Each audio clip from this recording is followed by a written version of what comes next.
दोस्तों, किसी भी देश की खुफिया एजेंसी देश की सुरक्षा में एक अलग ही महत्व रखती है।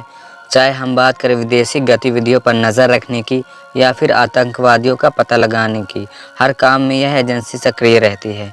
इसके अलावा परमाणु हथियारों को गुप्त रखने का जिम्मा भी इन्हीं के पास होता है। दोस्तों, आज मैं आपको बताने जा रहा हूँ दुनिया के सबसे ताकतवर agency research and analysis wing यानी रॉ के बारे में, जिसे हम अपनी आम भाषा में भारत की खुफिया एजेंसी भी कहते हैं।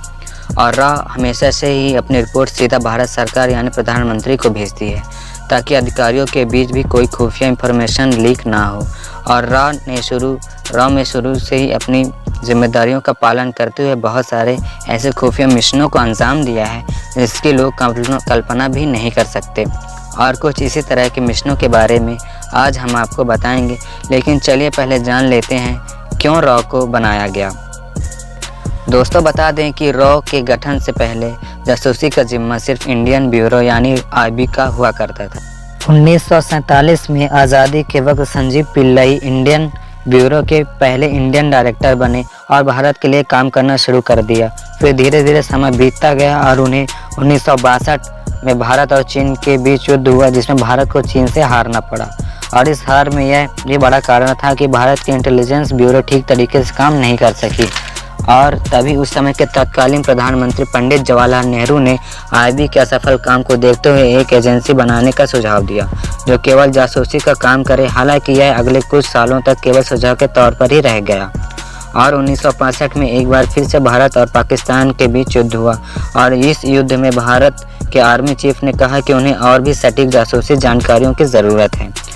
और यही से एक अलग एजेंसी बनाने की शुरुआत तेज होने लगी, जिसके बाद 1968 में इंदिरा गांधी के नेतृत्व में एक अलग खुफिया एजेंसी की स्थापना हुई और इसका नाम रिसर्च एंड एनालिसिस विंग यानी कि रॉ रखा गया।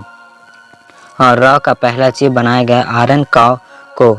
और शुरुआत के समय में इसमें काम करने वालों की संख्या करीब 250 थी। और रॉ के मेंबर्स का चुनाव उस वक्त इंडियन आर्मी के जाबाज सिपाहियों में से एक की जाती थी। हालांकि इसके लिए बहुत ही कठिन ट्रेनिंग होती थी और उसमें अगर कोई क्वालिफाई होता था तभी उन्हें रॉ में शामिल किया जाता था। और दोस्तों, भारत की खुफिया एजेंसी रॉ ने कुछ ऐसे खतरनाक मिशनों को अंजाम दिया है जिसकी जानकारी आज भी बहुत ही कम लोगों को हो गई है। जैसे कि रॉ ने IB के साथ मिलकर नेपाल, भूटान, बांग्लादेश में 400 से भी ज़्यादा जगहों पर छापे मारकर बहुत से आतंकवादियों को ढेर किया है। इसके अलावा 1975 में सिक्किम भारत का हिस्सा नहीं हुआ करता था, और कहते हैं कि 1972 में सिक्किम को भारत में शामिल करने का जिम्मेदारी भी रॉ की थी। और इस तरह रॉ ने सिक्किम को भारत का हिस्सा बनाने में एक अहम भूमिका निभाई है। साथ ही रॉ को ही भारत के पहले परमाणु हथियार के परीक्षण को गुप्त रखने का काम भी दिया गया था, और इस काम को भी उन्होंने बखूबी निभाया था। और इन सब के अलावा रॉ ने operation Meghdoot, operation Kahuta, operation cactus, operation Chaudak के तरह ही कई सारे मिशनों को सफलतापूर्वक अंजाम दिया है।